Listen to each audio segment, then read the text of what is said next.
Blabla Smart. Bonjour à toutes et à tous et bienvenue pour ce 10e numéro de Blabla Smart. Du coup, donc nouveau sujet, nouveau blog, nouveau sujet. J'ai l'honneur d'accueillir du coup deux nouvelles collègues, donc que sont donc Nathalie. Dans un premier temps, bonjour Nathalie. Bonjour. Et donc Sandrine, bonjour Sandrine. Bonjour. Donc comme de coutume, nous allons faire un petit tour de table entre guillemets sur donc, ces nouvelles collègues, savoir d'où vous venez, vous avez un exemple pour combien d'enfants, etc. Ce que vous faisiez avant d'être assistante maternelle pour après attaquer la deuxième partie de ce podcast. On commence par Nathalie ou Sandrine qui est partante pour commencer? Peu Peu importe. importe. Allez, Nathalie, c'est parti. Allez, je me lance. Allez, go. Alors moi, c'est Nathalie. Je suis assistante maternelle agréée depuis 12 ans et demi pour 4 enfants. J'ai moi-même 3 enfants. J'ai des jumelles qui vont avoir 11 ans et un fils qui a 6 ans.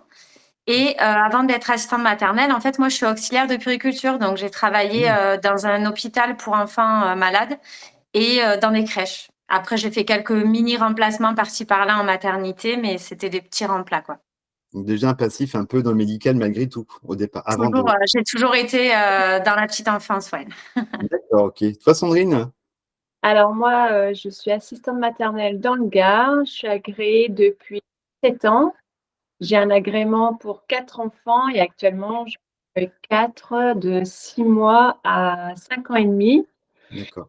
Voilà, et moi, j'ai 3 enfants et je suis mamie. D'accord. Et avant, je travaillais en vendeuse en boulangerie. Voilà. D'accord, ok. Donc pas de rapport particulier avec ce que tu fais actuellement. D'accord. J'ai oublié de préciser que je suis dans le Gard aussi. On est à peu près à 1h30 de route. D'accord. Vous connaissiez déjà un petit peu auparavant toutes les deux ou pas du tout? On s'est vu une fois, oui. D'accord. Bon, donc du coup, il y a un lien quand même entre vous deux finalement. Oui, on papote pas mal sur Facebook ou Insta. Oui, heureusement qu'il y a les réseaux sociaux, quoi. C'est ça.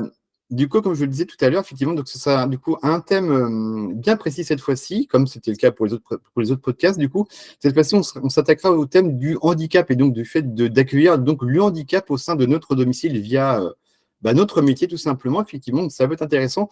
D'ailleurs, je précise que ce podcast-là sera pour une fois exceptionnellement fait en deux parties. Donc, une première partie avec donc toi, Nathalie, et donc Sandrine, et une deuxième partie donc, où il y aura donc Isabelle et Sandra, qui donc interviendront dans une deuxième partie. Et là, l'occasion, donc ça sera également la même chose, où ces deux collègues-là raconteront leur expérience en termes d'accueil, donc là spécifique pour le coup, parce qu'effectivement, c'est un accueil bien spécifique.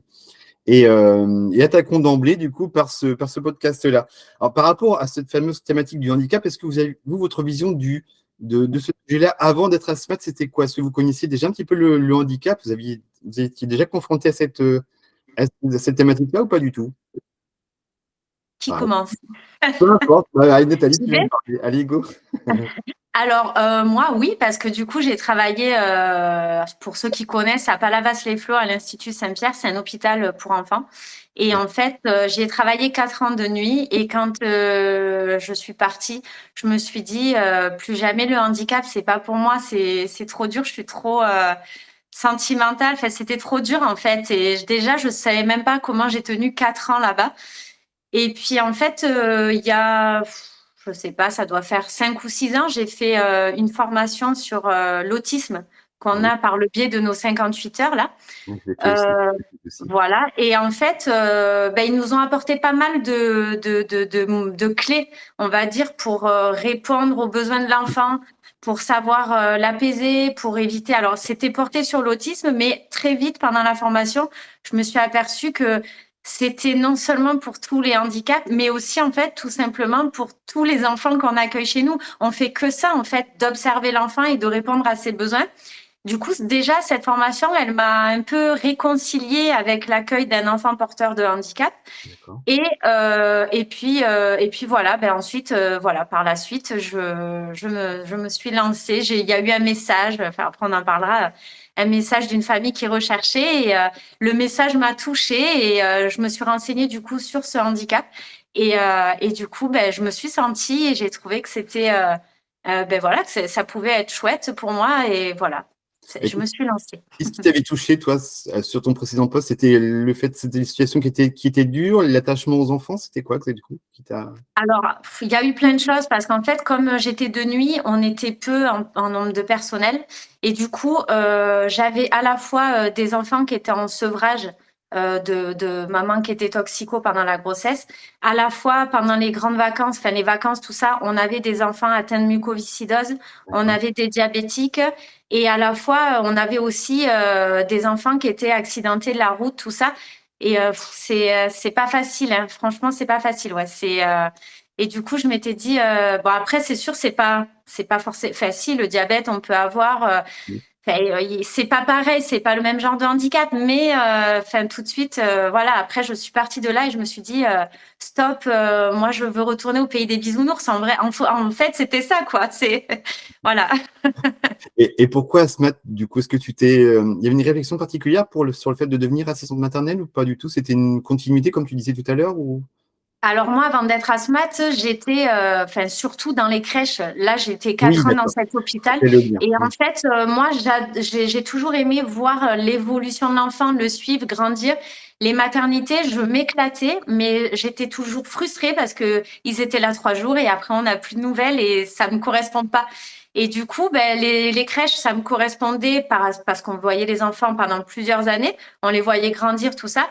Mais voilà, il y avait ce côté un peu trop, à mon goût, c'est pas un jugement, hein, mais voilà, c'est mon ressenti, mais un peu trop usine, un peu. Alors, je sais qu'il faut pas généraliser. Je suis allée dans des grandes crèches, dans des grandes chaînes. Faut pas tout mélanger. Il y a crèche et crèche, hein, attention. Mais voilà, je suis tombée beaucoup dans des grosses structures et j'avais envie de pouvoir vraiment m'épanouir avec les enfants et non pas rester juste dans ce local crèche ou dans cette cour de crèche.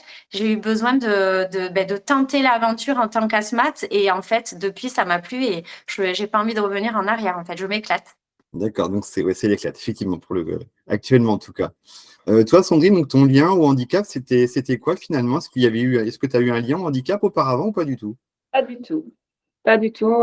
C'est voilà, c'est une demande de parents aussi. Et puis après, on a réfléchi beaucoup et après, je me suis lancée avec cette famille et je regrette pas. D'accord. Mais est-ce que toi, en termes de réflexion, par rapport à par rapport à ce sujet qui est le handicap, c'était quoi? C'était de la peur, tu connaissais un petit peu, non, enfin, tu connaissais absolument pas cette thématique-là. Je veux dire, tu avais une appréhension particulière avant par rapport à des personnes handicapées? Non? Enfin, Non, par non, rapport- non. non. En fait, il y avait une tante qui était handicapée. D'accord. Voilà. Et après, en étant jeune, j'avais une amie qui avait eu un enfant aussi handicapé. Mais non, non, non, j'avais pas du tout. J'ai pas. De réflexion, d'accord, là-dessus. Donc, toutes les deux, on va en venir du coup au sujet principal, qui est donc le handicap au sein de notre métier. Vous avez accueilli toutes les deux, à moins que je crois que c'est plus le cas, hein, je crois, pour toutes les deux, hein. Vous avez accueilli un enfant et donc, qui ne fait plus partie de votre domicile, c'est ça, hein? C'est ça. C'est ça. On va partir sur Nathalie, puis on reviendra sur Sandrine tout à l'heure. Du coup, toi, Nathalie, de ton côté, donc quelle était cette situation finalement? Le handicap, quoi, du coup. Oui? En fait, moi, c'était une petite fille atteinte de trisomie 21. D'accord. D'accord. Et toi, Sandrine, on va y revenir, hein. Garçon qui était atteint d'une ablatie bilatérale. D'accord. Ce qui veut dire? C'est-à-dire, C'est un petit garçon qui est né sans oreille et sans conduit auditif. D'accord. D'accord. Voilà. Donc, on va y revenir effectivement, savoir comment tu as pu faire pour aménager peut-être des choses vis-à-vis de lui, j'imagine, ce genre de choses. Comment ça s'est passé, du coup, cette rencontre? On repart sur Nathalie? On fait comme ça, Nathalie, Sandrine, à chaque fois? bah alors moi, en fait, cette famille cherchait une asthmate pour 2 jours par semaine. Ben voilà, pour un peu. Moi, j'ai beaucoup accroché avec le message parce que je pense que c'est aussi, ça m'a rassurée entre la formation que j'avais fait sur l'autisme, rien à voir avec la trisomie 21, mais entre la formation que j'avais fait et le message de cette famille qui disait en fait que ils cherchaient juste un endroit où leur enfant soit regardé comme tous les autres enfants. qu'elle avait déjà pas mal de soins et tout ça, un parcours de suivi. Et en fait, ça, je me suis dit, ben oui, ça, je peux le faire en fait. C'est tout à fait, voilà, dans mes cordes. Et cette famille, ils ont besoin de 2 jours par semaine. Je vais les rencontrer, tout ça, et on a bien accroché. Et au final, c'est toute une famille entière voilà, que j'ai connue par le biais de messages ou de petits mots au grand cœur. Et enfin voilà, je j'ai aucun regret sur cette aventure. Et tu sais si les parents ont essuyé quelques refus auparavant avant de te joindre toi ou pas du tout? Je sais pas trop, ouais, du coup. Je sais qu'ils avaient vu une autre asthmate en même temps que moi, mais D'accord, après, voilà, je sais pas si avant, il y en avait eu d'autres qui ont refusé ou pas, je sais pas. d'accord. Et avant donc de connaître, c'était une petite fille, petit garçon, tu disais, je sais plus. Petite fille, d'accord. Avant de la rencontrer, du coup, toi également, donc tu te sentais prête pour l'accueillir finalement, donc c'était OK pour toi? C'était OK Tout pour à toi? fait. Ouais. Et les parents, du coup, ça s'est passé comment vis-à-vis des parents? Est-ce que eux, enfin, alors, c'est déjà compliqué d'être parent en soi, sans avoir un enfant forcément atteint d'un handicap, mais là, pour le coup, C'est sûr. effectivement, c'est encore plus. Il y a une deuxième épée de Damoclès au-dessus de la tête, qui, du coup, d'avoir ce handicap-là en plus. Comment ça s'est passé entre toi et les parents, finalement, cette rencontre? Alors ça s'est super bien passé parce que, en fait, moi, ils m'ont beaucoup marqué dès le début parce que, enfin, après voilà, c'est vraiment, par rapport à la trisomie 21, c'est un petit quelque chose en plus et c'est vraiment ça, en fait. C'est un bébé bonheur, tout le temps le sourire, enfin voilà, enfin moi, pour eux, cet enfant c'était un cadeau, en fait.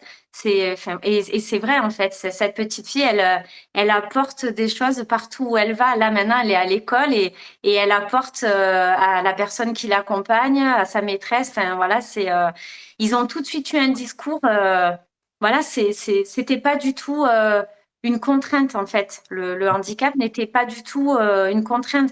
C'est une enfant en fait, comme tous les autres enfants. Ils ont tous un caractère différent et ben là, ce caractère différent-là, c'était de cette petite fille, son handicap. Mais après, en dehors de ça, enfin voilà, il n'y avait pas, au moment de l'entretien, enfin voilà, D'accord. voilà, je me suis sentie apte. D'accord. Donc, tu t'es pas posé de questions spécialement sur cet accueil. C'était OK pour toi et tu t'es engagé pleinement dans cet accueil-là, finalement. C'est ça, oui. D'accord, super. Et donc, toi, du coup, Sandrine? Alors moi, c'est un petit peu, voilà. Alors moi, en fait, c'était mes voisins. Voilà, les parents, c'était mes voisins, qui cherchaient donc une assistante maternelle, donc de suite, bon, bah, ça s'est fait. Sauf qu'à donc à 5 mois et demi de grossesse, la maman a appris, que son petit garçon, aurait, cet handicap et donc il y a eu beaucoup de on s'est revus. Après, on a quand même créé une amitié, en fait. Il y a une amitié qui s'est créée avec les parents et et à partir du 7e mois de grossesse, j'étais déjà, vraiment appliquée dans cette relation. Voilà, heu, on a beaucoup discuté avec les parents, donc nous, on s'avait dirigé vers le langage des signes, Oui. petit. Après, Arthur est né et le lendemain, j'étais déjà à la maternité pour voir le Ah oui, petit. donc tu étais très, très près déjà de l'enfant et des parents, oui. Oui, on était vraiment déjà on avait déjà un lien qui s'était créé avant, voilà. Et quand Arthur est arrivé, voilà quoi, on s'est dit que c'était une évidence et que j'allais être son assistante maternelle et on allait faire au fur et à mesure, on va découvrir tout ça ensemble, quoi. Et c'est ce qui s'est passé actuellement. D'accord. Ah, je trouve ça génial, du coup, effectivement. Donc, c'était un chemin continu tous les deux. Donc, c'est aussi bien les parents que toi, finalement. Oui, oui, oui, c'est ça. On est toujours été ensemble, tous les 3, les parents, moi, mon mari aussi, parce qu'il a été impliqué aussi, mais J'allais y venir, ouais, j'allais y venir, justement, effectivement. voilà, on est tous, ensemble et ensuite, comme Nathalie, moi, j'ai toute la famille d'Arthur qui est à mes côtés. Voilà. On D'accord, OK. est voilà, moi, j'avais ma page, je me décrivais la journée, mais j'avais les grands-parents qui m'écrivaient, qui voilà et encore actuellement, j'ai les grands-parents qui sont on a tout créé un énorme lien, en fait. Je fais D'accord. partie de la famille. D'accord. fait partie de ma famille. Non, je trouve ça génial. Après, c'est vrai que pour le coup, c'était quelque chose, c'est la chance que vous avez toutes les deux d'avoir des parents qui, du coup, se sont mis dans votre sillage, dans votre chemin, qui vous ont suivi, effectivement. On aurait pu, effectivement, parler éventuellement de. C'est vrai que bien souvent, lorsqu'on a un enfant atteint d'un handicap, être un petit peu dans le déni, ça peut bien souvent arriver, malgré tout. Mais ça n'a pas été votre cas. Donc, ça, c'est une chance, finalement, pour vous, d'avoir eu Oui. donc, malgré tout, c'était une chance, ouais, effectivement, une chance de suivre cette expérience-là de cette manière-là. Euh, Cet accueil-là, du coup, vis-à-vis des autres enfants, comment ça s'est passé? Est-ce que, du coup, vous avez eu également des questions vis-à-vis des autres parents également? Est-ce que l'entourage, du coup, au sein de votre accueil, de votre maison, ça s'est passé comment? Est-ce que ça s'est bien fait tout de suite? Il y a une évolution? Comment ça s'est fait? Je commence du coup. Vas-y, je t'en prie. Alors, moi, je me suis pas trop posé la question dans le sens où je me suis dit que si ça dérangeait quelqu'un, qu'il parte en fait, qu'il vienne pas chez moi. Enfin, en D'accord. soi, enfin voilà. Moi, je suis pas enfin, voilà, j'accueille qui j'ai envie d'accueillir, plus au feeling que autre chose en final. Et moi, s'il y a quelqu'un à qui ça dérangeait, ben, il pouvait partir, mais j'aurais pas arrêté ce contrat-là, parce que ça dérangeait quelqu'un d'autre. C'est celui qui est dérangé qui doit partir. Moi, j'avais ça en tête. Est-ce que tu Donc, avais, pardon, est-ce que tu avais tâté un petit peu le terrain auparavant auprès des autres parents ou pas du tout? alors, ceux qui étaient déjà là, je leur ai expliqué que j'allais accueillir 2 jours par semaine une nouvelle enfant, et du coup, voilà, je leur ai expliqué. Enfin, je leur ai expliqué, j'ai Ouais. juste dit qu'elle était porteuse de trisomie 21. Et les parents qui étaient déjà là ont dit: «Ah ben c'est super, au contraire, ça pour…» Il n'y a pas eu d'inquiétude particulière. Donc là, c'est Non. légalement dans ce sens-là. Après, j'ai eu un peu des questions: «Comment vous allez faire si…» et moi, j'avais dit: «Ben, en fait, on verra, en fait, au jour le jour, on avisera, quoi.» Toujours pareil. Mais ouais, bah, oui, bah, en fait, enfin, comme je le disais tout à l'heure, c'est, tous les enfants, en fait, ils agissent tous différemment. Là, actuellement, j'ai aucun enfant porteur de handicap, mais j'ai des enfants qui ont besoin de bouger, de crier, de sauter. Ben voilà, j'essaye de répondre à ce besoin. Enfin, c'est pas un besoin de handicap, enfin, par rapport à un handicap, mais ça reste un besoin quand même auquel il faut protéger le plus petit qui peut se prendre un jouet dans la tête. Enfin, en fait, on fait ça tout le temps, de s'adapter aux enfants et voilà, de proposer des choses en fonction de comment ils sont au final. D'accord. Toi, Sandrine? Alors moi, pareil que Nathalie, hein, voilà, c'était plutôt le parent qui serait dérangé, ben voilà, il partirait. Mais moi, j'ai pas eu de ce souci-là, quoi. Je me suis même pas justifiée. J'ai simplement dit qu'on allait avoir un nouveau petit copain qui avait cet handicap sensoriel, et que voilà, et qu'on allait découvrir tout ça ensemble. Et les parents, non, non, aucune question. Et voilà, ça s'est très très bien passé qu'avec les enfants et les parents.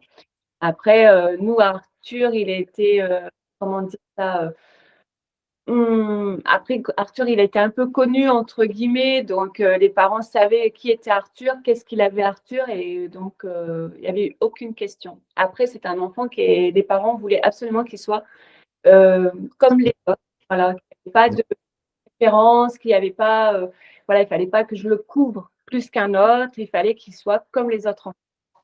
Ouais, donc, franchement, ouais, donc même à ce niveau-là, c'était vraiment très, très cadré. Il y a pas eu de choses à ton encontre, effectivement, donc même dans ces cas. Ouais, donc, non, ouais, non, un environnement favorable à un bon accueil, quoi, finalement.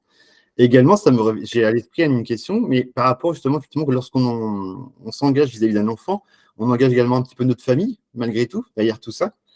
Et là également, est-ce que vous avez eu des questions? Est-ce que vous avez dû interroger un peu votre famille là-dessus?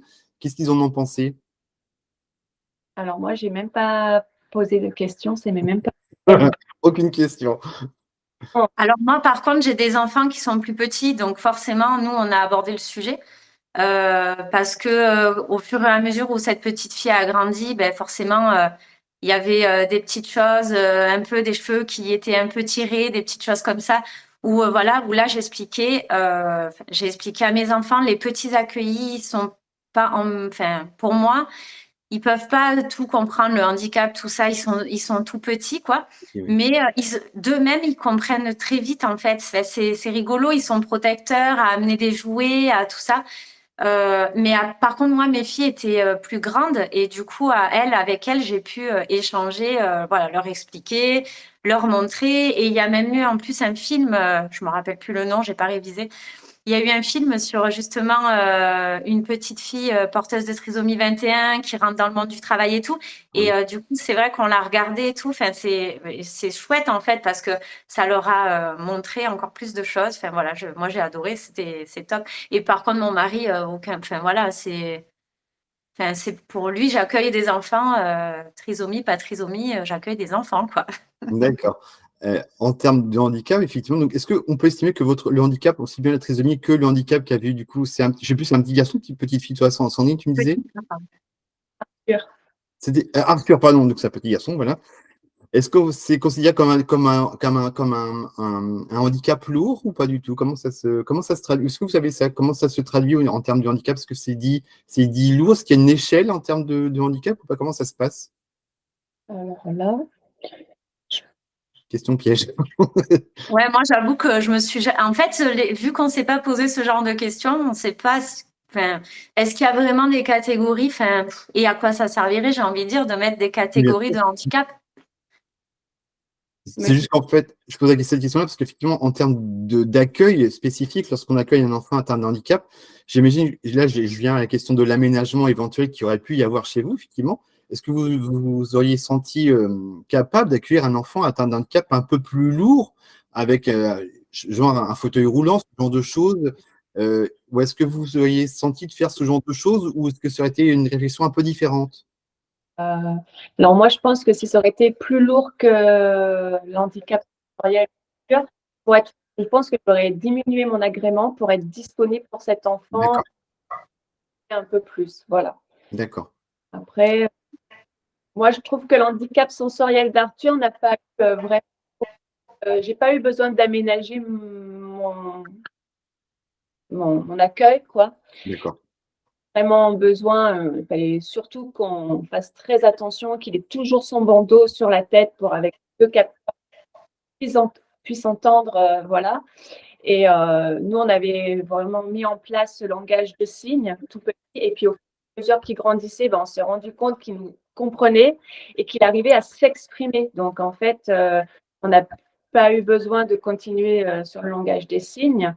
Et après, c'était juste, comme on en parlait encore avec la maman, et vraiment, c'était gérer ses émotions. Ça, par contre, ben, Oui. ça dépend des jours, hein, voilà. Donc, il y avait des journées où il y avait beaucoup d'émotions à gérer parce qu'il avait trop plein. Et d'autres où Arthur, c'était au top du top, quoi. Mais voilà, il fallait vraiment gérer les émotions. Quand tu parles de gérer ses émotions, c'est-à-dire qu'en fait, ce sont des pleurs principalement, du coup, comment? Oui, c'est ça. En fait, oui, c'est que il criait, il pleurait beaucoup. Voilà, c'était compliqué pour lui, certainement qu'il avait un trop plein. Donc, D'accord. et voilà, bon, là, il faut être disponible pour lui. Et en fait, c'est un petit garçon qu'il fallait vraiment beaucoup lui parler. Et il comprenait très bien. Donc, et moi, il m'étonnait, quoi. Franchement, il m'a étonné et il m'étonne toujours. D'accord. Ah, je trouve ça génial, effectivement, pour le coup.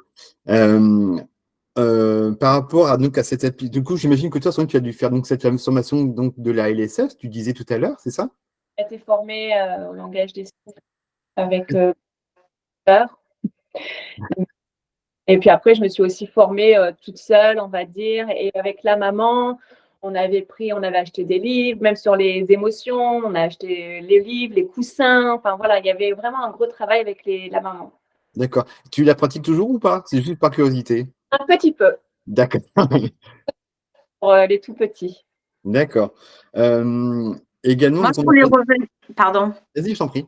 Je voulais rebondir parce que tu as posé une question importante par rapport s'il y avait un fauteuil roulant, tout ça. Oui, bien sûr. Oui. Au fur et à mesure, moi, des années, je l'ai eu 2 ans ou 3 ans, j'ai un doute maintenant, c'est grave. On oublie en fait le temps, Oui, ça je passe n'ai vite. plus la notion du temps, voilà. Mais sur la fin, cet enfant a eu un appareillage.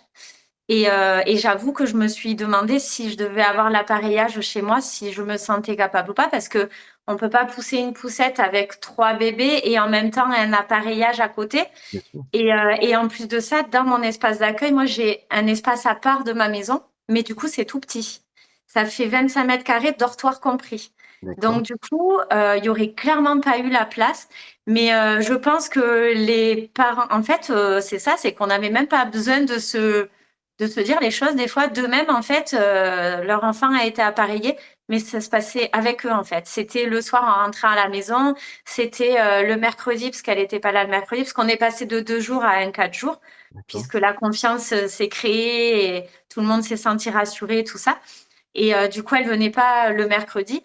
Et enfin voilà, naturellement, ils m'ont même pas demandé. En fait, je pense que pour eux, c'était logique aussi qu'il y avait pas la place et puis que ça pouvait écraser les autres enfants. Enfin, je sais pas, c'est quand c'est trop petit. Enfin voilà, je pense Oui. que voilà. Et du coup, mais j'avoue que si je venais à avoir un enfant qui, à un moment donné, a besoin, parce que des fois, on accueille des enfants tellement petits que en fait, le handicap, on peut le savoir que plus tard, quoi. Bien sûr. Donc voilà, mais j'avoue que si je devais accueillir un enfant avec un fauteuil roulant ou un appareillage assez volumineux ou qu'il faut pousser en plus de la poussette, ça me paraît pour moi compromettant pour l'accueillir avec d'autres enfants. Il faudrait une asthmate qui ait que cet enfant ou éventuellement juste un deuxième.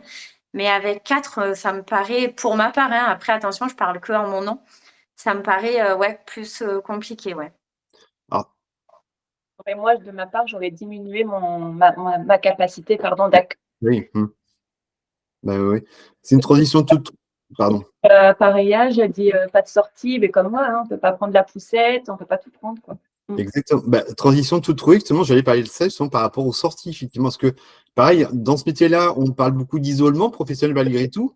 Et là également, en accueillant un enfant atteint de handicap, on peut d'autant plus être plus isolé ou pas. Pour votre cas, ça s'est passé comment? Alors, moi, j'ai pas eu ce souci. D'accord. Tout s'est bien passé du début à la fin, c'est formidable. C'est génial. On a fait beaucoup de sorties. Arthur, alors moi, j'ai accompagné Arthur et Arthur m'a accompagné aussi à des sorties. Donc, non, non, on sortait, on allait de partout avec Arthur, aucun souci. D'accord. Et juste, Oublier son bandeau, voilà. Si on oubliait son bandeau, on était, c'était fichu pour la journée, on va dire. juste par curiosité, tu fréquentais ton relais ou pas du tout? Comment? Est-ce que tu fréquentais ton relais, oui? Oui. Les collègues pensaient quoi de cette situation? Est-ce qu'il y a certaines qui étaient admiratives, plutôt d'autres un peu craintives? Quelles étaient les réactions de tes collègues? Majoritairement, très bien. Très bien, C'était, ouais. ouais, non, j'ai eu beaucoup de retours positifs. Après, non, j'ai pas eu de problème avec ça non plus. D'accord. Ben, je me pose la question parce que ça aurait pu tout à fait arriver en ayant des réactions un peu étonnantes ou pas du tout, finalement, qui auraient pu. Comme à chaque fois hein, qu'on rencontre une nouvelle personne, ils sont surpris d'avoir eux qui n'a pas d'oreille. Donc, ils me demandaient ce que c'était, et puis je leur expliquais. Et puis, finalement, non, non, elles ont même été très, très. Elles sont toujours avec moi, de toute façon, les collègues, parce qu'on organise beaucoup de choses pour Arthur et elles sont avec moi. D'accord. Toi, Nathalie? Alors moi, j'ai jamais voulu justement modifier. Alors évidemment, j'ai modifié ma façon de travailler et en positif, en bien. Oui. Comme disait Sandrine, elle disait, je l'ai amené partout et il m'a amené à plein d'endroits. Mais en fait, moi, elle m'a énormément, pardon, fait grandir cette petite fille. Elle m'a appris plein de choses. Peut-être qu'il y aura une autre question qui va m'apporter à parler de ça. Oui. Mais du coup, oui, moi, c'était pas mon souhait de changer ma façon de travailler parce que j'avais une enfant porteuse de handicap. Je pense que si on commence à s'enfermer chez soi, c'est qu'on n'assume pas en fait le handicap. Ça reste que mon avis. Ou alors que le handicap est vraiment lourd et que justement peut-être il faut réduire ses heures ou son nombre d'accueillis, tout ça. Mais pour ma part, moi, j'ai jamais voulu changer ma façon de travailler. Et moi, je suis quelqu'un qui bouge énormément et j'ai continué de bouger énormément. D'accord. Et là également, avec la même question par rapport aux collègues, je ne sais pas si tu fréquentais ton relais, toi également, Nathalie, ou Oui. pas du tout? Oui? Oui, moi toujours, oui, Peu rien. importe.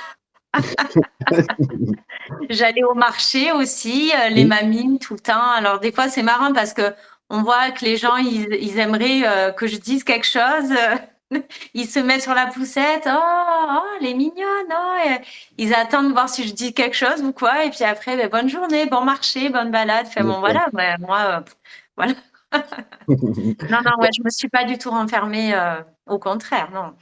Ah, justement, on peut peut-être en parler, ça, tu viens d'en parler des enfants eux-mêmes. Qu'est-ce qu'ils vous ont apporté, effectivement? Est-ce que c'est quelque chose de nouveau dans vos valeurs professionnelles? Qu'est-ce qu'ils vous ont apporté, ces enfants-là, particulièrement? Je commence. Vas-y, vas-y, vas-y.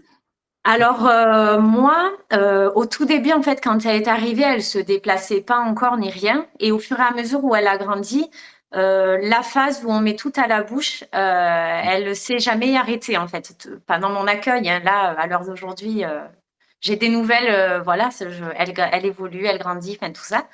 Mais du coup, je voulais pas arrêter de faire des activités de peinture, de pâte à modeler, de tout ça, sous prétexte qu'elle risquait d'être en danger parce qu'elle mettait à la bouche. Donc du coup, ben, j'ai commencé à me renseigner et à faire tout plein de recettes comestibles. Donc je fais la peinture comestible, la pâte à modeler comestible, on fait beaucoup de pâte à sel, enfin tout est devenu la peinture au yaourt, tout est devenu comestible. Au moins, si elle mettait à la bouche, ben, il n'y avait pas de danger. D'accord, Et du coup, ben, ça m'a obligée à chercher des recettes, à trouver la bonne recette, parce que des fois on voit des recettes, mais c'est du flop. d'accord. Et puis du coup, ben, ça m'a beaucoup apporté parce qu'à l'heure d'aujourd'hui, j'ai des bébés et au lieu d'attendre qu'ils aient pu cette phase où ils mettent tout à la bouche pour pouvoir commencer à, ok, tu veux faire, tu vois les grands faire, tu veux faire aussi, ben ok, tu veux faire, ben viens, viens, installe-toi, c'est bon, si c'est pas grave si tu mets à la bouche, la peinture est comestible, le pinceau il passe au lave-vaisselle, enfin voilà, tout est plus facile au final, même avec les plus petits, parce que du coup, il y a plus ces contraintes de se dire, ah, t'as fait tomber de la pâte à modeler, lui, il a mangé. Enfin, bon, voilà, D'accord. donc voilà, tout le temps une remise en question qui a été positive, puisque du coup, ça me sert encore aujourd'hui, en fait. En termes de développement, tu sais si un enfant atteint de trisomie 21 est plus moteur qu'un autre ou pas du tout? Par rapport à cette petite Alors, personne, par exemple. ils sont en général un peu plus en retard au niveau moteur. D'accord. Mais après, ça dépend de. C'est comme tous les enfants, même sans handicap, encore une fois. Il y a Bah des oui. enfants qui vont faire leurs dents plus tôt, il y a des enfants qui vont marcher plus tôt. Voilà, exactement. C'est toujours pareil. D'accord. Toi, Sandrine? Moi, ça m'a pas rien changé. Enfin, moi, j'ai continué comme d'habitude. On a mis juste en place quelques trucs pour Arthur, mais Arthur, en fait, c'était un garçon qui était tellement curieux que je faisais des activités avec lui sans restriction et tout. Et après, pour Arthur, bah, c'est un garçon qui fait beaucoup de la musique. Donc, on était beaucoup avec les instruments de musique et on chantait beaucoup. Voilà. D'accord. J'ai j'ai pas fait plus de choses par rapport à Arthur. Non, on a vraiment continué. Après, ses parents m'ont dit on bien ta façon, comment tu fais, donc continue, ne change rien. Alors, si, bien sûr, j'ai cherché pour faire de nouvelles activités, parce que comme bien tutoriel et tout, je me suis un peu plus faire le Snooze par exemple, entre guillemets, voilà, je me suis investie dedans, mais sinon, non, j'ai pas fait plus de choses. D'accord. On va essayer de parler un petit peu également des collègues, notamment qui sont un peu comme vous, qui ont pu accueillir du coup un enfant atteint d'un handicap. Est-ce que vous en connaissiez d'autres au moment où vous avez accueilli ou pas du tout à l'époque? Non, ça s'est fait au fur et à mesure. Tous les deux, d'ailleurs, pour le coup, Sandrine et Nathalie, vous êtes connus de quelle manière? Donc via les réseaux, je crois, c'est ça? Oui. Toutes les deux. D'accord. Et comment dire, qu'est-ce qui fait que du coup, enfin, quelle est votre réflexion sur le fait que du coup, il y ait aussi peu de collègues qui soient investis dans ce genre d'accueil qui est assez spécifique pour le coup? Parce que le handicap peut faire peur, ça je peux le comprendre évidemment. Et qu'est-ce qui fait que selon vous, les collègues n'osent pas se lancer dans ce type d'accueil d'après vous? Il y en a assez peu finalement.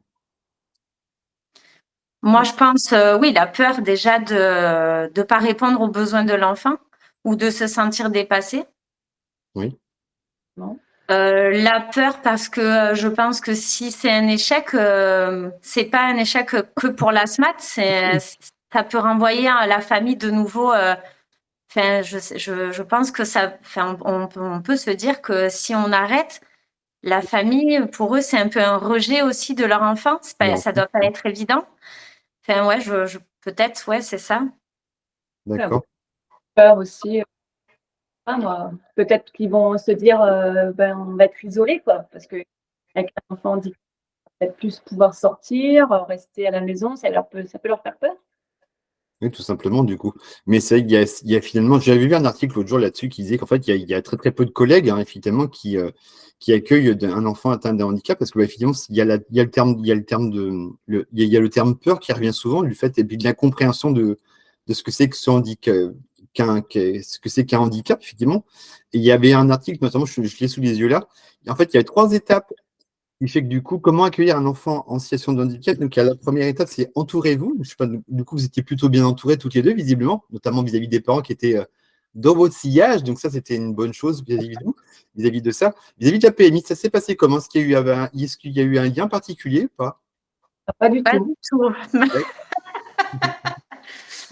Ah, comment ça se fait d'ailleurs? C'est la question, c'est une réponse qui m'intéresse, parce que autant pour Sandra, qu'on verra, qu'on écoutera plus tard, pour Sandra Isabelle, c'était pareil. La PMI n'a pas joué un rôle comme elle aurait dû l'avoir, je pense. Moi, non, pas de questions, rien du tout. On m'a jamais appelé pour savoir l'aide. Après, je pense que comme je me suis pas plaint, enfin entre guillemets, j'ai pas, voilà, non, j'ai jamais vu la puéricultrice venir me voir pendant l'accueil d'Arthur, alors qu'Arthur, il était quand même chez moi 4 heures Bah, par semaine, c'est quand même pas rien, bah oui, tout à fait. voire 9 heures par jour. Donc non, j'ai jamais eu de relation avec la PMI pour cet accueil. D'accord. Après, il est vrai que la PMI, si on les appelle pas, Ah bah oui, bien Voilà. sûr.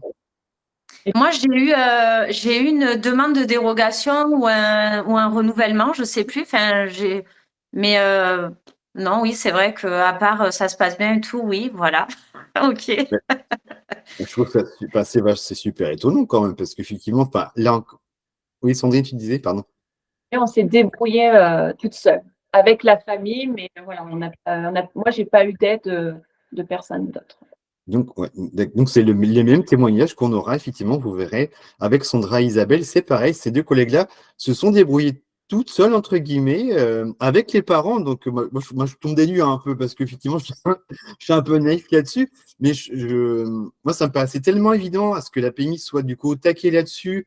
Et d'autant plus qu'il y a très très peu de collègues qui accueillent ce genre de, enfin, qui ont ce genre d'accueil, que je tombe un peu des nues là-dessus. Effectivement, la PMI a un rôle tellement important là-dedans. Ils sont bien présents sur des choses qui sont du coup des fois pas forcément, voilà, sur le renouvellement, ce genre de choses. Ils pinaient sur des choses qui en valent peut-être pas la peine. Et là, pour le coup, on pourrait les attendre au tournant, et ben, ils sont pas, visiblement pas forcément là, quoi.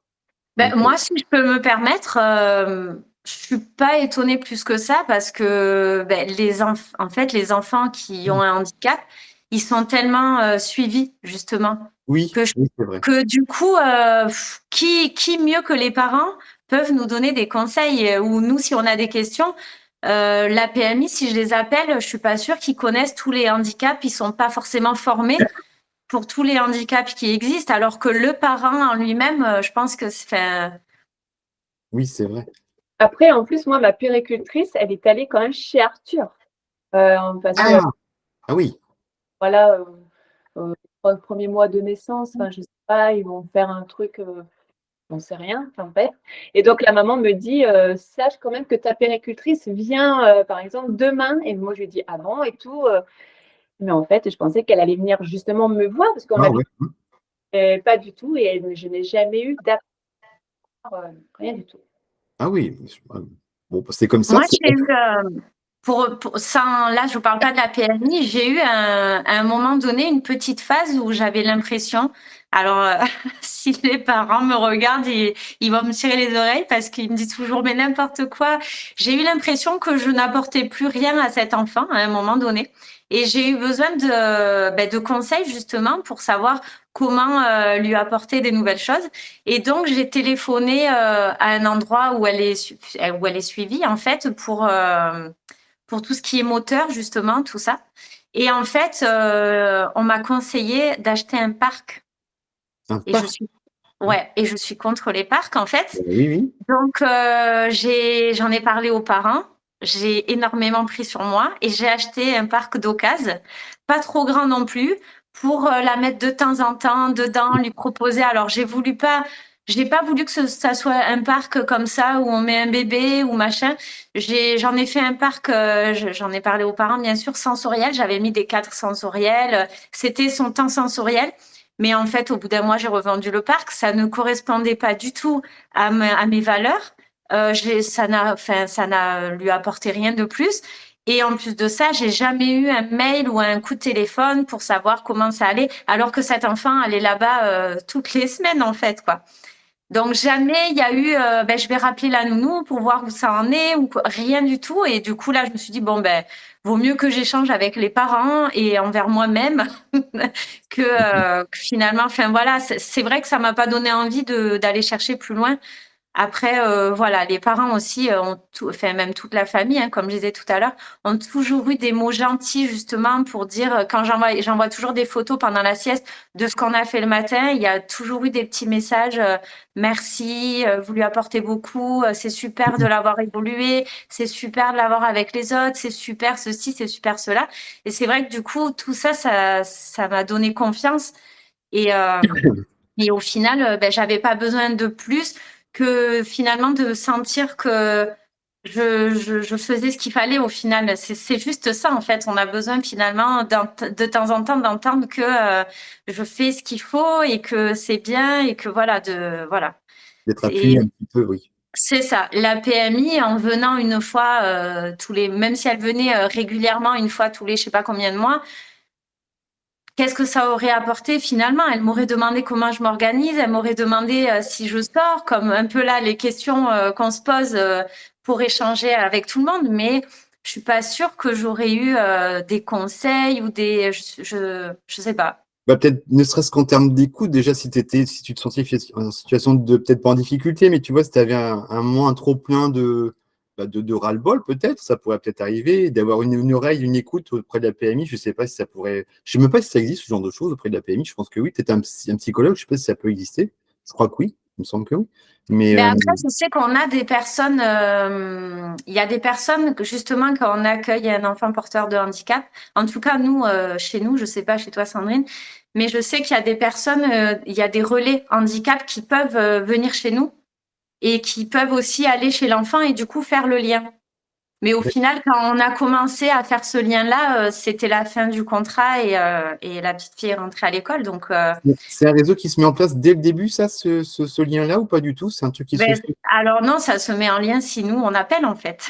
Ah, toujours, Sinon, d'accord. C'est pas un truc ah qui se oui, fait oui, automatiquement, c'est d'accord. nos démarches. Oui, oui, ce sont nos démarches. Sinon, ou les parents, si les parents, parce que ça peut être des parents, ça peut les rassurer de mettre plein de personnes en lien. Mais là, encore une fois, c'était pas le but. C'était vraiment qu'elles grandissent avec les autres, comme tout le monde en fait. Donc, c'était pas le but encore de mettre tout un tas de personnes autour d'elles. Enfin voilà quoi, c'est. Donc, malgré tout, ça voudrait dire quand même qu'effectivement, qu'accueillir un enfant atteint de handicap, ça veut dire tout de même, comme vous le dites, de pouvoir se débrouiller et de s'informer toute seule, entre guillemets, avec les parents, bien entendu. Mais il n'y a pas de réseau professionnel qui se met en place. En fait, concrètement, vous n'avez pas eu de lien particulier avec l'équipe médicale, par exemple, de l'enfant. J'imagine On pas. n'en a pas eu, mais moi personnellement, j'ai pas après cherché plus du coup, à part cette Oui. histoire de parc. Je pense que si j'avais appelé Relais Handicap 30 ou là, je pense que j'aurais pu avoir, mais c'est vrai que finalement, ça a roulé et puis après, on se remet en question, mais on se remet souvent en question, même, enfin tout le temps, hein, même sans accueillir d'enfants porteurs de handicap. On se remet régulièrement en question. Enfin, j'ai pas eu plus de questions que ça au point d'aller demander à l'aide. En fait, j'ai pas eu besoin d'aide. Ouais. En fait, ouais, il faut. Cela dit, ça veut dire quand même que tu t'es impliqué un peu plus fortement auprès de cet enfant-là, malgré tout ce que tu t'es renseigné. Tu as dû passer des petits coups de fil quand même, malgré, un peu par-ci, par-là. C'est l'application un peu plus forte quand même, malgré tout. Ouais, parce que je voulais lui apporter d'autres choses, quoi. Oui, voilà. En fait, c'est moi, j'avais l'impression de tourner en rond et de plus lui apporter de nouvelles choses. et je voulais lui apporter du nouveau, l'aider encore plus. Et en fait, je lui ai apporté déjà visiblement des choses. Et toi également, toi, Sandrine, tu n'as pas eu de relation particulière avec l'équipe médicale, c'était principalement les parents, les interlocuteurs, et c'est tout, finalement. Oui, oui, moi, j'ai jamais été en contact médical. Par contre, quand la maman avait un rendez-vous, j'avais bien sûr le soir le compte rendu un petit peu. Elle me faisait un compte rendu. Par exemple, elle me disait, Nounou, il va falloir lui apprendre à souffler sur des plumes, à trouver des activités pour souffler, pour qu'il puisse faire les syllabes et tout. Donc, on travaillait ensemble une fois de plus. On mettait en place des choses avec la maman. D'accord. En termes d'aide financière, si on peut parler de ça quelques secondes, du coup, savez-vous s'il y a des aides particulières financières vis-à-vis sur le fait d'accueillir un enfant atteint d'un handicap ou pas? Je crois. Pardon, Sandrine? Pour les assistantes maternelles, une aide? Oui, je voulais savoir. Moi, non, je pense pas. Moi, j'en ai pas connaissance, à part dans la déduction des impôts, parce que ça le demande. Par contre, les parents, je crois qu'ils ont une aide. Ah, je suis en train de voir en même temps à côté, il y a la CMG, visiblement, il y a une augmentation de C'est 30. ça, Poche de la casse handicap, c'est pour les parents, oui. D'accord. Non, malgré tout, oui, c'est tout de même pas négligeable, quoi, malgré tout. Effectivement. Quand on voit le nombre de rendez-vous qu'ils ont qui ne sont pas remboursés, ou le matériel, etc., ou pris à 2% par la Sécu, c'est pas plus mal qu'ils aient un peu plus d'aide quand même pour le mode de garde. Et puis, moi, je trouve ça bien parce que ça encourage peut-être. Là, nous, on a eu la chance d'avoir des familles justement qui n'étaient pas dans le déni, avec qui on était très ouverts, on a beaucoup parlé, échangé. Mais je pense que pour certaines familles, ça peut être dur d'avoir un enfant déjà porteur de handicap, et encore plus dur de laisser son enfant. On peut avoir peur aussi de laisser son enfant. Donc peut-être que le fait qu'il y ait cette aide supplémentaire, ça peut les aider à passer le cap aussi. Je sais pas. Moi, je trouve ça bien, en tout cas, pour les Oui, parents. c'est une bonne chose, je pense aussi, effectivement. Vis-à-vis des parents, vous les voyez toujours? Vous avez toujours des contacts? J'imagine que oui. Vas-y. Moi, Arthur, en fait, il fait partie de la famille. Donc, je le même quand je l'ai gardé jusqu'à ses 3 ans qu'il aille à l'école, je le voyais même le week-end. Hein, donc, Ah oui, c'était vraiment mes famille. Après, les parents ont créé une association et je me suis investie dans l'association et effectivement, oui. tout le temps ensemble. Oui. Donc une grande aventure, quoi, finalement. Oui, oui, moi, ça a été une grande aventure. Mais ça l'est toujours, toi. Parce que moi, je suis, voilà, on a créé une association, enfin, les parents ont créé une association et on est à fond dedans parce qu'Arthur, en fait, s'est fait opérer déjà d'une oreille D'accord. et cette année encore, il va se refaire opérer de sa deuxième oreille. Voilà. Le nom de l'association, c'est comment? Alors, c'est les oreilles d'Arthur. D'accord. Les oreilles d'Arthur. Oui. Du coup, c'est chouette parce que moi, j'ai l'impression de le connaître, ce petit garçon, parce que du coup, je suis la page aussi. Ah oui, donc du coup, tu en as parlé sur ta page, là, Sandrine, finalement, de cette aventure-là? Oui, oui. Après, au début, oui, bien sûr, quand j'ai accueilli Arthur, j'en ai fait. Et quand je me dit ok, je vais aussi m'investir dans l'association. J'ai créé 2 tombolas et c'est pour ça que je dis que j'ai beaucoup d'assistantes maternelles que je ne connais pas. Voilà, ont joué à la tombola. Voilà, ils m'ont suivi, quoi. Ils me suivent et ils me suivent encore là, parce que là, j'ai fait un petit appel au don pour Arthur parce qu'il a eu malheureusement son implant qui s'est cassé et donc il va partir en urgence en avril aussi. J'ai juste fait 2-3 lignes et j'ai des assistantes maternelles qui participent à la cagnotte, quoi. Et c'est génial. D'accord. Ouais, donc oui, ça donnerait envie de pouvoir faire ce genre d'accueil pour ton client, ce genre d'aventure-là, effectivement, ça donne envie, oui, effectivement. Et toi, Nathalie? Alors moi, il n'y a pas d'association, il n'y a pas de. On n'est pas autant. Ah bon? Quel dommage. Non, c'est pas tout le temps non plus. Non, non, nous, on s'est revus en janvier puisqu'il y a eu son anniversaire. Et Oui. du coup, ils sont venus, ils ont apporté un gâteau et on a fait un goûter avec les accueillis sur la fin de la journée, du coup, mercredi. Donc voilà, oui, je les ai revus en janvier. Et puis, on se donne des nouvelles, bien évidemment, par WhatsApp. On continue de se donner des nouvelles, voilà, régulièrement. Quand elle t'a déjà vu, du coup, depuis ou pas? Oui, en janvier, là, on s'est revus. D'accord. Elle t'a reconnu tout de suite, etc. Oui, enfin, le lien était toujours là, effectivement. Oui, mais c'était. Bah après, ça reste des. Ils sont petits, hein, donc Mhm. c'était un peu. Parce que je dis ça parce que ça n'a rien à voir avec le handicap, puisque j'ai revu encore ce mercredi-là une autre ancienne accueillie qui est partie à l'école aussi en septembre. Et même réaction, quoi. Un peu ignorée au début, Oui, alors je que vois bien. sa mère me dit, ça fait une semaine qu'elle me dit, faudra que je raconte ça à Nathalie, il faudra que je raconte ça à Nathalie. Et puis elle est arrivée là et en fait elle a joué avec mes enfants et Nathalie, elle m'a rien raconté quoi. Et c'est tous les mêmes à ce niveau, c'est cet âge-là, je pense, effectivement. Moi, c'est C'est pareil. ça, oui, c'est l'âge, ouais. Donc là, elle est arrivée et bon, elle m'a reconnue, bien sûr, on voit tout de suite qu'elle reconnaît et tout. Mais voilà, c'était un peu, on aurait dit qu'elle se disait, attends, je reviens ici, je t'ai passé à l'école, là on revient chez Nounou, c'est quoi l'embrouille quoi. C'est ça. Mais sinon, oui, très bien passé. Et puis voilà, d'échanger toujours avec les parents. Et enfin, voilà, moi, je trouve ça super, quoi, d'avoir des nouvelles. Enfin, c'est important même. C'est... C'est un J'avais beau rôle, d'ailleurs réclamé une photo pour la rentrée des classes et tout. Enfin, voilà, pour moi, c'était important de continuer d'avoir des nouvelles, oui. c'est clair. On va essayer de se projeter un petit peu. Du coup, on va essayer d'entamer cette troisième partie. D'ailleurs, votre vision du métier en général, quelle est votre vision du métier d'assistante maternelle actuellement? C'est plutôt une bonne chose? On s'en va vers quoi là prochainement? Selon vous, qu'est-ce que vous pensez du métier actuellement? Grand débat. Voilà.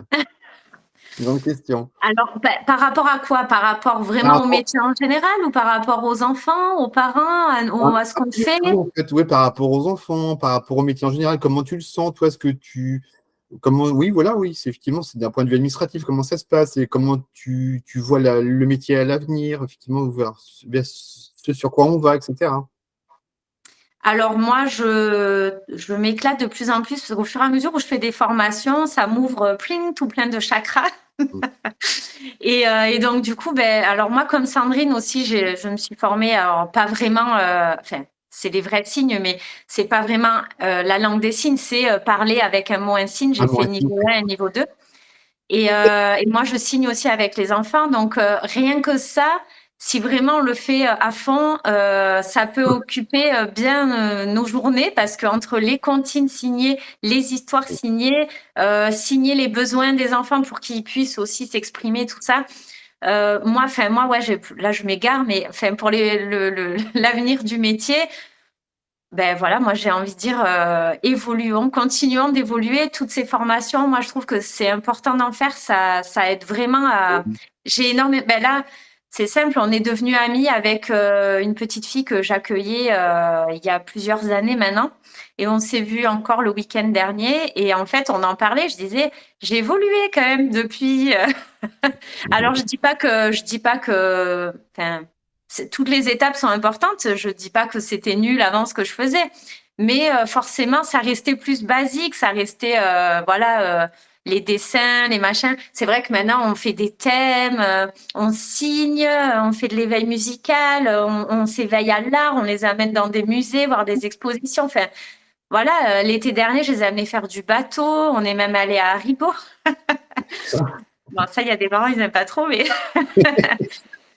mais enfin voilà, il y a des trucs que j'aurais pas fait avant, que maintenant je fais. En fait, ce qui est important, c'est dès le début aux entretiens, de montrer aux parents comment on travaille pour que ça colle et que du coup, il n'y ait pas de problème après. Justement, le fait de partir à 45 minutes de voiture ou des trucs comme ça pour partir sur la journée, exceptionnellement sauter une sieste. Tout ça, c'est si on est au clair avec tout ça dès le début et que les parents ils sont quand même là, c'est que ça leur convient et du coup derrière ça roule quoi. Donc ouais, moi j'ai une bonne vision du métier. Après là, je me pose la question de peut-être au fur et à mesure j'ai eu 41 ans. Je commence un peu à tirer sur la corde, 50 heures par semaine, 4 bébés. Peut-être que dans le futur, je passerai à 3 accueillis ou alors je reste voilà, ou alors je resterai à 4, mais peut-être je m'autoriserai un jour de week-end en plus, on va dire. D'accord. Voilà, c'est juste, je pense qu'au fur et à mesure où on vieillit, hein, il faut s'écouter. Et ça, c'est dur, des fois, de s'écouter quand on est asthmate. Toi, ce que tu en Et penses, c'est que le métier, c'est comme beaucoup d'entre nous, hein, je pense, mais ce métier-là, c'est un métier dit passion où en fait, on ne s'écoute pas beaucoup, en fait, finalement. ben Et- voilà, là, avant de commencer le podcast, j'étais en train de nettoyer toute l'étagère pour installer une étagère de Pâques, tout ça. On est dimanche, quoi. Je suis censée couper, mais c'est dur. C'est dur de tout couper. Enfin voilà, il y a forcément, ouais, c'est un métier passion, mais en effet, il faut aussi s'écouter. Il y a la santé, il y a la fatigue, il y a l'âge, il y a nos familles, il y a tout ça. Donc voilà, moi c'est juste ça que je réfléchis pour. Là, de toute façon, j'ai tous les mêmes contrats encore toute l'année prochaine. D'accord. Donc ça serait, si je modifie ça, ce serait dans 1 an et demi, quoi. Et si tu te projettes un petit peu, tu devrais faire quoi d'autre sinon, s'il y avait un autre domaine, sachant que tu as donc t'as ton milieu médical, tu as commencé par le milieu médical.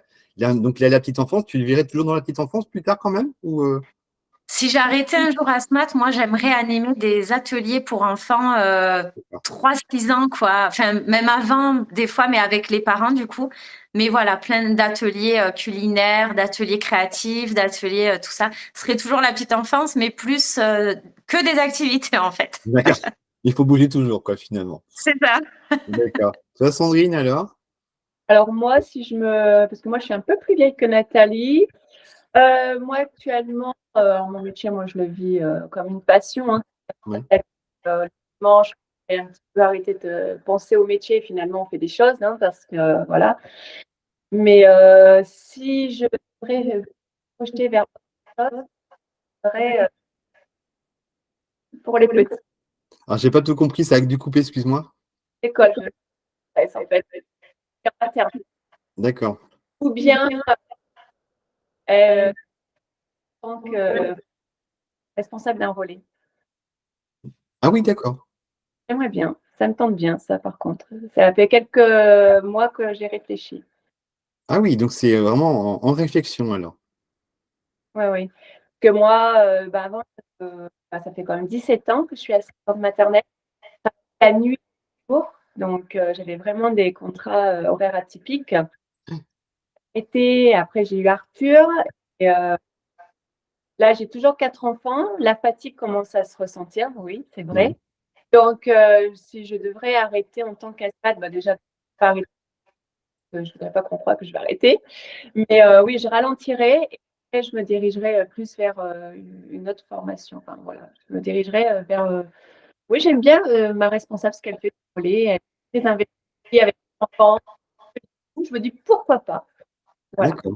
Après, de toute façon, ici, les parents, des fois, me disent, nous, on a l'impression que. Alors, c'est pas du tout un reproche, hein, parce qu'ils aiment bien, mais voilà, on fait la maîtrise qui m'appelle, voilà, parce que je mets en place des rituels le matin, pareil, ça dure ça prend beaucoup de temps dans la Ben, matinée. c'est ce qui fonctionne, les rituels, de toute façon. Donc, Voilà. Et des fois, on me dit, Nounou, on vous croirait maîtresse d'école. Et c'est vrai que j'ai toujours aimé. d'accord. Ben, écoute, ouais, ça peut être intéressant, effectivement, enfin, déjà, c'est en réflexion, donc c'est déjà une bonne chose, effectivement. Et ta vision du métier, qu'est-ce que tu penses du métier actuellement? Ben moi, ma vision du métier, ben bien. Moi, j'aime bien ce que je fais. Donc, je continue comme j'aime faire. Et puis, voilà, non. J'ai pas de. D'accord. Ah ben, c'est parfait. Je pense qu'on a fait On a une bonne organisation, tout roule. Voilà. C'est ça, tout est dans l'organisation. Ouais. D'accord. On veut vraiment que notre se passe très bien, que ce soit avec les parents. Alors, avec les parents, c'est beaucoup de communication, que ce soit pendant l'accueil ou après l'accueil, parce que des fois, quand ils viennent à 17h récupérer l'enfant, on n'est pas complètement disponible pour parler avec eux et tout. Donc, on prend le temps après notre journée de travail de les mettre en place et tout ce qu'est-ce qu'on peut mettre en place. Et une bonne organisation pour être vraiment disponible avec les enfants la journée. C'est que je pose souvent cette question-là à la fin du podcast en disant mais qu'est-ce que vous pensez du métier? Parce qu'effectivement, c'est un métier, comme on sait, vous savez, qui du coup a plutôt pas tendance à disparaître, mais on voit qu'il y a beaucoup de collègues qui soit changent de métier justement parce que elles ont ça commence à, comme tu disais, Nathalie, ça commence à tirer beaucoup même, au niveau physique entre autres. Et puis on voit bien que le discours en général, il est plutôt, je trouve, hein, pareil, que mon impression, on va plutôt sur des discours autour des crèches, ce genre de choses, des micro-crèches, crèches privées, ce genre de choses, alors que l'accueil numéro un, entre autres, pour le moment, c'est l'accueil individuel toujours. Et on voit bien, je pense, que du coup, on est plutôt sur la pente descendante sur ce métier-là, malheureusement. C'est pour ça que je pose toujours cette question-là qui fait que, qu'est-ce que vous pensez du métier actuellement? Parce que malgré tout, même si c'est un très beau métier que moi j'adore toujours aussi, on voit bien que c'est plutôt en phase descendante malgré tout. Donc, ouais, c'est pour ça que je pose toujours cette fameuse question de savoir ce que vous en pensez et ce sur quoi on peut aller, quoi, effectivement. Il y a tellement de contrôles et je sais pas, il y a beaucoup qui s'arrêtent, hein, en fait, hein. Il y a beaucoup de départs. Enfin, nous, dans notre environnement, c'est ce qu'on disait mardi soir, dans les communautés des communes, des Ponts du Gard, il y a beaucoup de départs en retraite. Et ben, je pense qu'il y a des personnes, des assistantes maternelles, pardon, qui ont un ras-le-bol du métier, peut-être de l'isolement, parce que ben, forcément, peut-être qu'elles n'osent pas sortir avec les enfants, donc elles sont isolées, plus les contrôles qu'on ne peut pas faire ci, qu'on ne peut pas faire là. Je pense que voilà, ils arrêtent, quoi, tout simplement. C'est dommage. Ben oui, oui, c'est clair. Donc, Dommage. Moi, je n'ai pas ce ressenti-là parce qu'il y a régulièrement des nouvelles asthmates ou des MAM qui se montent. J'ai pas du tout ce ressenti qu'on entend régulièrement, comme quoi il y a de moins en moins d'asthmates et j'ai pas du tout ce ressenti-là, du coup, chez nous. sur ton pavillon, toi, Nathalie, vous êtes combien de collègues actuellement? Qu'est-ce que tu sais, ça, à peu près ou pas? Alors, on est sur plusieurs villages. Je crois qu'on est à peu près 45 du même secteur,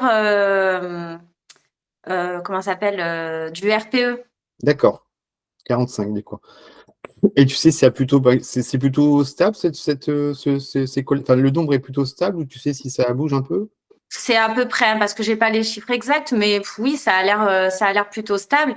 Maintenant, on va pas se mentir, hein, on est toujours allé la même quinzaine à aller au relais, Oui, parce qu'on a à toujours les mêmes têtes, hein. participer au truc. Donc, il y en a plein que je connais absolument pas, hein. Vraiment, il y en a plein que je connais pas du tout, quoi. Donc bon, je sais pas. Moi, par rapport à moi, parce que mardi soir, justement, on en avait parlé avec notre responsable, j'ai pas vraiment trop les chiffres, mais on a perdu la moitié des assistantes maternelles. Je crois qu'on est à 70 maintenant sur la communauté des communes du Pont du Gard. Donc, c'est plusieurs communes qui sont auprès du relais. On est 70, alors qu'avant, on était 140, 150, il n'y a pas si longtemps que ça, quoi. Nous, on a perdu Ah oui. le départ ou bien voilà. Là, dans mon village, nous sommes 3. On a une nouvelle assistante maternelle qui vient d'arriver, mais on n'est que 3. Mais il y a beaucoup d'enfants, il y a beaucoup de passages, il y a aussi tout ça, en fait, quoi, qu'il faut regarder. Oui, oui. Après, il y a de la demande. Il n'y a pas à dire. Ouais. Encore là, il y a de la demande, mais on sent quand même qu'il y a une petite chute de demande aussi. De demande aussi, ouais, tu trouves aussi. D'accord. Bon, bah, écoutez, très bien. Est-ce que souhaitez-vous rajouter autre chose sur ce qu'on vient de parler? Est-ce qu'on a fait à peu près le tour selon vous? Souhaitez-vous rajouter autre chose, tout simplement, sur ce qu'on vient de dire?